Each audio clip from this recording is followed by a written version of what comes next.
कि जहां तक भी मेरी आवाज जाए 11 सितंबर 2024 सुबह 9:30-10 बजे रामलीला मैदान में मैं आपका इंतजार करूंगा।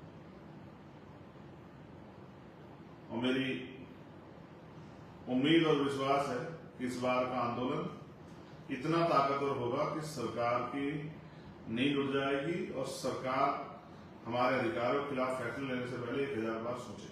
आप जानते हैं कि लगातार आरक्षण पे हमले हो रहे हैं, कभी लेटरल एंट्री से, कभी संविदा से, कभी ठेकेदारी से, कभी आउटसोर्सिंग से, या रोस्टर में SC, ST, OBC के बच्चों को अवसर ना देना पड़े तो एकल पद्धति के आधार पे नियुक्तियां निकाल के जो है आवेदन निकाल के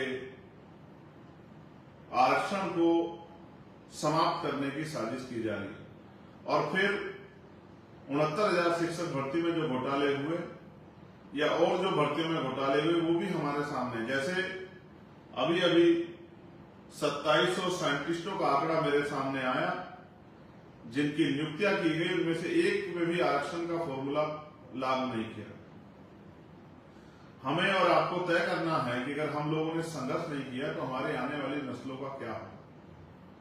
और अगर हम जीते जी अपने अधिकारों की रक्षा नहीं कर पाए तो फिर आने वाली पीढ़ियां हमसे जवाब मांगी। मैं ये भी आपको बताना चाहता हूं, इस बार आपकी जिम्मेदारी कुछ बढ़ जाएगी, क्योंकि कल मैं अगले 3-4 दिन के लिए देश से बाहर जा रहा हूं।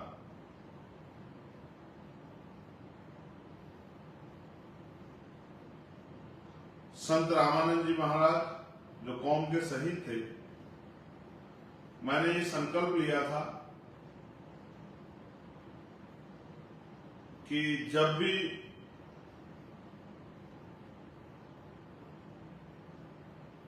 मैं लोकसभा जीतने के बाद और मेरे पास पासपोर्ट होगा कि मैं दूसरे देश में जा सकता हूं, तो किसी भी चुनाव का हिस्सा मैं तभी बनूंगा जब मैं संत रामानंद जी की शहीदगी स्थल पर नमन करके माथा टेक के आ जाऊंगा। मैंने उनके जीवन से संघर्ष करना और त्याग करना और अपने जीवन को समाज के नाम बलिदान करना सीखा है। हरियाणा में चुनाव है और जम्मू में मैं अपने वचनों के प्रति, अपनी बात के प्रति संकल्पित हूं। इसीलिए मैं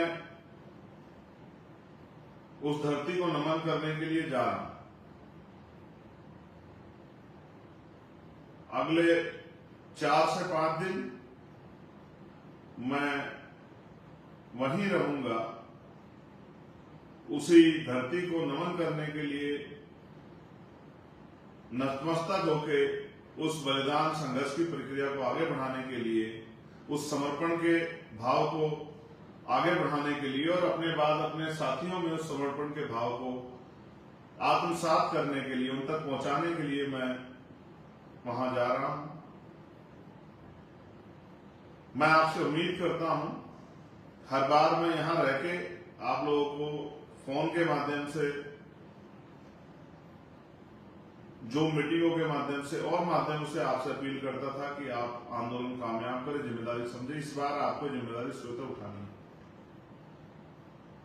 क्योंकि ऐसा नहीं कि अब मैं अकेला इस काम को आगे बढ़ा रहा हूं। अब इस आंदोलन में पहले से भी हमारे राष्ट्रीय स्तर के सभी पदाधिकारी और हमारे बूथ तक का अंतिम कार्यकर्ता, हमारा भाई, हमारी बहन, हमारे परिवार के साथी, वो भी अपनी पूरी जिम्मेदारी को अदा कर रहे हैं। तो इस बार मैं आपसे उम्मीद करूंगा कि 11 तारीख को जब मैं आपके बीच आंदोलन में पहुंचूंगा दिल्ली रामलीला मैदान में, तो नजारा वैसा ही होगा जैसे हर बार आपने इस शक्ति को बढ़ाने का काम किया, ताकत को बढ़ाने का काम किया।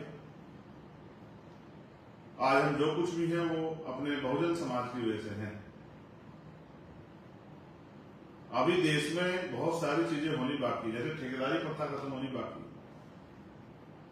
जैसे मंडल कमीशन की सारी सिफारिशें लागू होनी बाकी, जिस तरह से संख्या के आधार पर आरक्षण की व्यवस्था होनी बाकी, निजी क्षेत्रों में आरक्षण की मांग हम लोगों ने की, निजी क्षेत्रों में आरक्षण की व्यवस्था होनी बाकी, गरीब तक रोटी कपड़ा मकान की व्यवस्था पहुंचना भी बाकी, साथ साथ बहन बेटियों पे जो शोषण होता है वो शोषण अभी रुका नहीं, उसको थामना जरूरी है। इस बात को भी हमें नजरअंदाज नहीं करना है। साथ साथ नौजवानों के लिए रोजगार के अवसर, किसानों मजदूरों के अधिकारों की रक्षा, उनकी फसलों के उचित दाम, उनको न्यूनतम वेतन मजदूरों के लिए, साथ साथ देश में अच्छी पढ़ाई, अच्छी शिक्षा व्यवस्था, अच्छी चिकित्सा व्यवस्था, कुटीर उद्योग लगा के महिलाओं को घरों तक रोजगार, संपूर्ण रूप से सामाजिक न्याय, ये इन सब चीजों में एक बहुत बड़ा काम होना बाकी है। तभी संभव होगा।